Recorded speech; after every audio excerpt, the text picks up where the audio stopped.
తెలంగాణ రాష్ట్రంలో కమలం party graph పెంచుకునే దిశగా అడుగులు వేస్తోంది. కాంగ్రెస్ బీఆర్ఎస్ పై వస్తున్న వ్యతిరేకతను తమకు అనుకూలంగా మార్చుకునే పనిలో పడింది ఈ పార్టీ. ఇందులో భాగంగానే కొత్త అధ్యక్షుడు రామచంద్రరావు కొన్ని సంచలన కామెంట్స్ చేశారు. బీఆర్ఎస్ పార్టీ నుంచి తమ పార్టీలో చేరేందుకు ఏకంగా 5గురు ఎమ్మెల్యేలు సిద్ధంగా ఉన్నారన్నారు.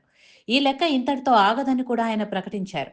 ఈ నేపథ్యంలోనే గువ్వల బాలరాజు బీజేపీలో చేరాలనుకుంటున్నారనే ప్రచారం జరుగుతోంది. ఈ నెల 10న ముహూర్తం కూడా ఫిక్స్ అయిందనే టాక్ వినిపిస్తోంది. అయితే ఆయనతో ప్రారంభించి ఇక వరుసగా చేరికలుంటాయన్న మైండ్ గేమ్ను రామచంద్రరావు ప్రారంభించారని కొంతమంది నేతలు అభిప్రాయపడుతున్నారు. విలీనం పేరుతో జరుగుతున్న ప్రచారంతో బీఆర్ఎస్ నేతలు గందరగోళంలో ఉన్నారు. ఎంత జరుగుతున్నా బీజేపీని పల్లెత్తు మాట అనలేకపోతున్నారు.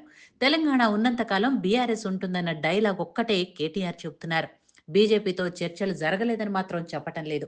విలీనం చేసేదాకా ఆగటం ఎందుకని కొంతమంది బీజేపీలో ఇప్పుడే చేరిపోతే పోలే అనుకుంటున్నారు. రాను రాను బీఆర్ఎస్ పరిస్థితి అత్యంత గడ్డుగా మారుతోందన్న అభిప్రాయం వినిపిస్తోంది.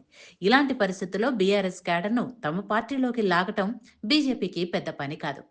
బీఆర్ఎస్ ఓటు బ్యాంక్ చాలా వరకు బీజేపీ గూటికి చేరుతోంది. పార్లమెంటు ఎన్నికల్లో ఆ విషయం స్పష్టమైంది.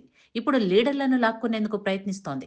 బీఆర్ఎస్ మరింత బలహీనపడుతుందని కొంతమంది రాజకీయ విశ్లేషకులు అంటున్నారు. ఇటీవల తీన్మార్ మల్లన్న త్వరలో బీఆర్ఎస్ ఎల్పీ బీజేపీలో విలీనమవుతుందని జోస్యం చెప్పారు.